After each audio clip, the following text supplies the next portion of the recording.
Is there anything better in the summer than fresh salsa? No, there isn't. So right now is the time to think about making a salsa garden. So what we're going to talk about today is everything you need to make either green salsa or regular red salsa.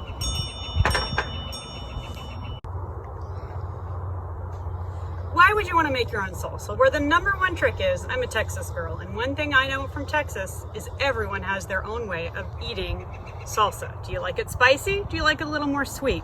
This right here is salsa that we canned last year in our garden, probably around September or October, with all homegrown ingredients. What I like about that is you can make it as spicy or not spicy as you want to. In addition, the tomatoes that we grow in our garden are way more flavorful than what you get at the store. Store tomatoes are somewhat weird. For example, these are tomatoes that we bought probably a month ago, and as you can see, they're shriveling, kind of turning a little bit brown, but this is not the natural state of a tomato that's gone bad. My garden tomatoes at home, if I bring them in and they start to go bad, they'll split, they'll get really runny and juicy, but store tomatoes are designed and grown in order to last as long as possible. And so because of all the things they have to do to make them last long, they simply don't have the flavor of a homegrown tomato. Things you want to consider when designing your salsa garden: what kind of salsa do you want to make? Do you want to make a green salsa verde, a regular red salsa? Do you want it to be spicy? You might want some jalapenos. You might want a sweeter pepper instead. You might also decide how many tomatoes you want to grow, so you can decide how much salsa you want to make. If you just want to make an occasional fresh salsa, you don't need a lot of plants. However, if you're thinking of making it and bulk and canning it, you need a lot more plants so that you can make your salsa. This is only part one of our salsa series, because right now we live in the Pacific Northwest and we can plant our seeds, we can plant our garden, but we can't actually plant anything outside right now. Usually tomatoes, tomatillos, and peppers in the Pacific Northwest get planted outside somewhere between Mother's Day and Memorial Day. Totally depends on our weather. If we're having a wet and cold season, I've planted as late as the beginning of June. So right now is the time to be thinking and planning, but not planting outside. So let's talk about what you need to plant your garden. Our first thing is, for a Texas red salsa, you need tomatoes, which means either a start or a seed. So right here, I really like local seed companies. So in Seattle, I use Seattle Seed Company or Territorial Seeds. So try to find someone that is marketing seeds for your area. That usually means they pick varieties that taste good, but also grow well in your region. We're pretty damp and we have a very short growing season. So I like to pick varieties that grow well in our area, and I really like to use paste tomatoes when I make salsa. So I grow a lot of paste tomatoes. So this is a Posano sauced paste tomato that I'll be planting in a few minutes. I've already planted some tomatoes here. We'll go over that in a minute, but think about where you want to get your plants. You also need some garlic. So I have some garlic starts. You can grow onions from seed, but I actually get these from our local fruit market. They're just little Walla Walla onion starts. I can plant these outside right now, straight into the soil. I've also planted some cilantro, which works really well. And then you need to decide on your pepper. I usually grow something like a jalapeno when I want to make salsa. Sometimes I'll also use a mix of peppers, so I'll plant a couple that are spicier varieties and a couple that are not as spicy. The other type of salsa you might want to make is a green salsa. I actually don't eat green salsa with chips. I like to use it in my cooking. So we usually will make like a pork tenderloin and use green salsa. It works really well with a green chicken chili. So a tomatillo plant is in the same family as tomatoes. So right here I have some tomatillo starts. They're just babies. I only planted them a week ago. And you only need a couple of plants if you want to make some green salsa verde. All the other ingredients are the same. You need the peppers, the onions, the garlic, and some cilantro. So the great thing about the salsa garden is you can really just plant two main things, the tomatoes and the tomatillos, and then everything else can be used in either one. Now that you've decided to plant a salsa garden, you need to figure out exactly where in your yard you're going to put your plants. If you're really lucky, you can create one big bed and put all of your plants that you're going to grow for your salsa garden in that place. You can also sometimes use pots, as long as they're pots that are big enough to have support systems for the plants that need them, like tomatoes. They use tomato cages, so they have to be able to support that. I have kind of an odd garden. I garden in my front yard, so I actually mix my plants in with lots of other things so that my neighbors can see some pretty flowers mixed in. So I don't have a single bed that I use. However, The big thing with a salsa garden is you need to make sure you have plenty of sunlight. You need to make sure that you have access to water so that the plants can get watered. And you want to make sure that you have at least 6 hours of sunshine a day. So first of all, think about where you want to put your garden, and from there you can decide exactly how many plants you want to have so that you don't overfill it, which makes for an unhealthy plant. First, we're going to talk supplies. What do you need to have a salsa garden? Well, you need to start by deciding, are you going to acquire plant starts that someone else started, or are you going to start from seed? If you're going to start from seed, it's a little more complicated. We talked about that last week. You need seed trays, you need seeds, and then you need some additional pots so that you can pot the plants up as they get bigger and come out of the seed trays. You also need some fertilizer, you need some garlic starts, some onion starts, and also just a couple of tomato cages, which hopefully you can find at your local garden center. When do you start from seed? Well, usually you want to start about 8 weeks before you want to plant the plants outside. In the Pacific Northwest, we put our tomatoes out any time between Mother's Day and Memorial Day. I usually start my seeds a little bit earlier. I'm actually supposed to be in Rome, Italy today, but we had to cancel our trip because of the quarantine. So these tomatoes and cilantro were started around March the 25th. But it's not too late to start them now. So if you have these supplies, you can still go ahead and plant your salsa garden. You need to either have a warming mat, or you need to have a window that gets sunlight and will be nice and warm to start your seeds. Start them as soon as possible. And what we're going to do is we're going to keep planting them up into pots until they're ready to go outside in the garden. To go outside in the garden, it needs to be 55 degrees at night as the coldest temperature. So that's why in the Pacific Northwest, we can't start till a lot later. The benefit of starting your seeds inside is that you can get a much longer growing season. The first year that we lived here after we moved here from Texas, I suddenly realized why that mattered, because I had a lot of beautiful green tomatoes that were not ready to eat as soon as our first frost came in the fall. Transplanting sounds like something that's very, very scary, but it's really not. Once I start my seeds, right now you can see these are tomatoes, they have 2 leaves. They are not ready to have anything happen to them yet. So right now I'm going to keep them in the seed tray watered, but eventually they're going to get 4 leaves and start to look more like a tiny tomato plant. At that point, I want to start putting them into larger pots so that they have room to grow. Once I move them into the pots, I want to actually plant all the way down until only their leaves are poking up. You want most of the plant to be underground. That creates a really good root system that tomatoes need. However, a lot of times people want to start, particularly if they're very new to gardening, with established plants. And then what you're going to do is you're going to get the plant and then you're going to put it outside, which is another form of transplanting. So if you start from seed, you can expect that you're going to have to transplant your tomatoes a couple of times before you're actually planting them outside.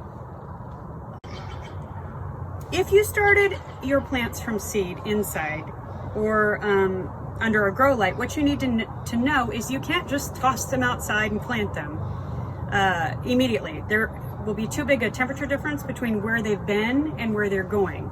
So we use a process that's called hardening off when you're putting your plants outside. What does that mean? Well, what you want to do is you want to introduce your plants to the outside a little bit at a time. So the first time you want to take your plants outside, set them somewhere nice and sunny and leave them there for a couple of hours. Then you want to take them back inside. Then you want to take them outside and leave them for even longer. And then eventually to the point where they're overnight, and then you plant them in the ground. This keeps them from going into shock. It's kind of like if you go outside on a really cool day and you come back into your house and your body doesn't know what to do with that. We want to make sure we're not shocking our tomato plants. So if you're looking at a large temperature difference, you really need to make sure that you are hardening them off by giving them a chance to go outside and get used to the temperature change. It sounds like a lot of work, but if you can put them on a tray and just have your seedlings lined up where you can set them outside and then bring them inside, it isn't that much work. So where would you get these kinds of plants? You would get these kind of plants at your local nursery, private nursery. I live in the Bothell area. My favorite place to get tomato starts and other vegetable starts is actually at a CSA cooperative called Root Connection. They have big, beautiful, locally grown organic plants. Again, just try to stay away from the big box stores, because what you're looking for in a tomato is for it to be disease resistant. What does that mean? Well, tomatoes can actually have a lot of problems. Particularly if you live in a place like we do where it's damp. They tend to get a lot of types of fungus. That's the biggest problem. or blossom end rot, which is where your tomatoes end up having a black spot on the end and it looks really gross. So hopefully, if you get it from a local nursery, they'll be picking disease resistant that still have a lot of flavor. To try to prevent disease in your plants, you also want to make sure you're really listening to the planting rules. Tomatoes need a lot of space. They need a lot of great air flowing through to keep the fungus from forming. And it's really important that you water the plants in the morning so they have plenty of time to dry during the day. And if possible, you water them from below, meaning a soaker hose is really great for tomatoes so that they're not getting a lot of water that comes down and sits there. That's what causes a fungus.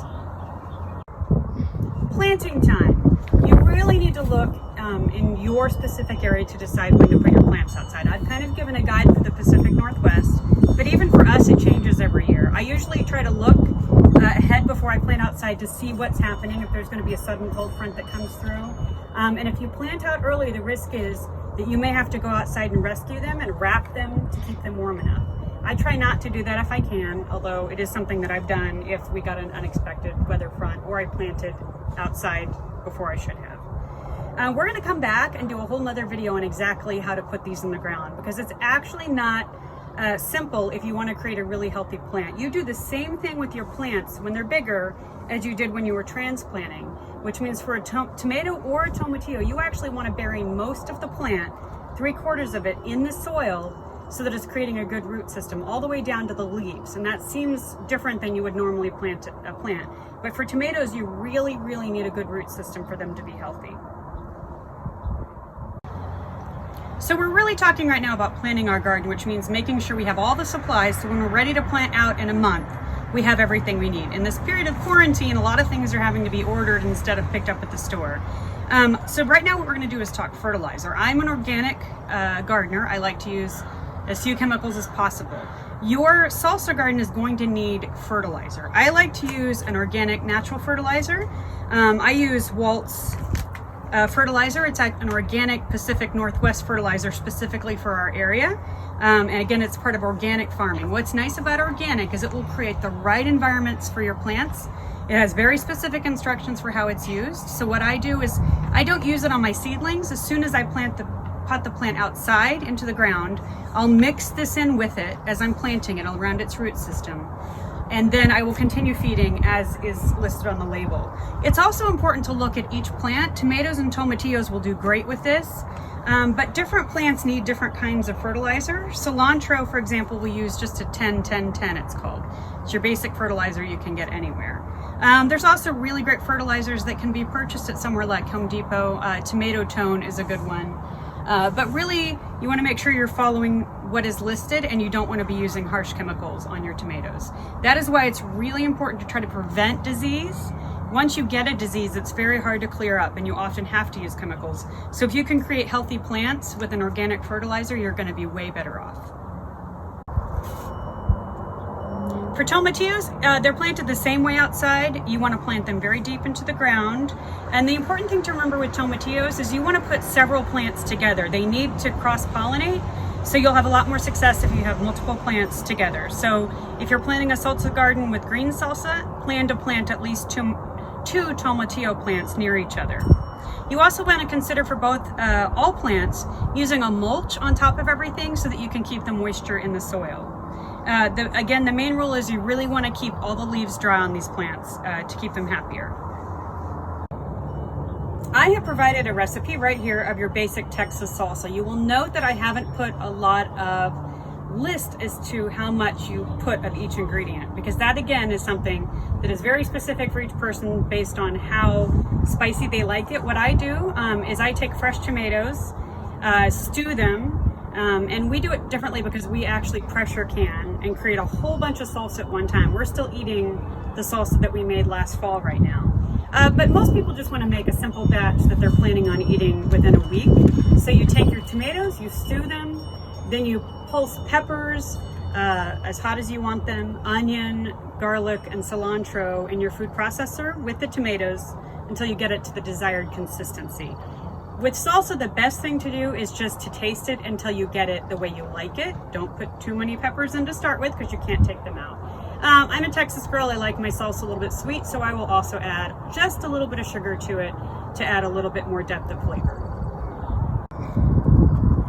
So what I do is I grow a whole bunch of tomatoes and a whole bunch of peppers, and I actually, as soon as they're ready, I pick them. And if we're not going to eat them fresh out of the garden, I will actually put them in the freezer. And then when I'm ready to can, I will actually take all of the ingredients out and go through the process of canning. Most people don't like to can and they just want to make their fresh salsa, which is great. Remember, with fresh salsa, it doesn't have any preservatives in it. So you want to make sure that you eat it within a week of making it, otherwise it will no longer be good. So remember, you want to then grow your tomatoes and then make them, eat them quickly, and don't leave them in your refrigerator for too long. Okay, remember, we're going to come back and actually plant our plants outside probably in about a month, so don't get nervous if you're planning on getting plant starts. Try to get them in the next month, and we will go through the entire process of how to plant these plants outside, which is one of the trickier parts of the salsa garden. Okay, our next video is going to be slightly different. We're going to actually do a Harry Potter garden. We're going to explore the plants of Harry Potter. Many of them are real. We're also going to actually do a writing and art assignment instead of a gardening project, where we draw and create our own plant of Harry Potter and explore what it would be used for. So it's a little bit different, more of a writing kind of exploration. And then what we're going to do after that is up to you. I need you to comment below if you have an idea of exactly what you would like to see in our gardening videos, and we will look forward to exploring with you. Again, subscribe for more videos and make sure to comment if you have an idea of what else we can look at doing.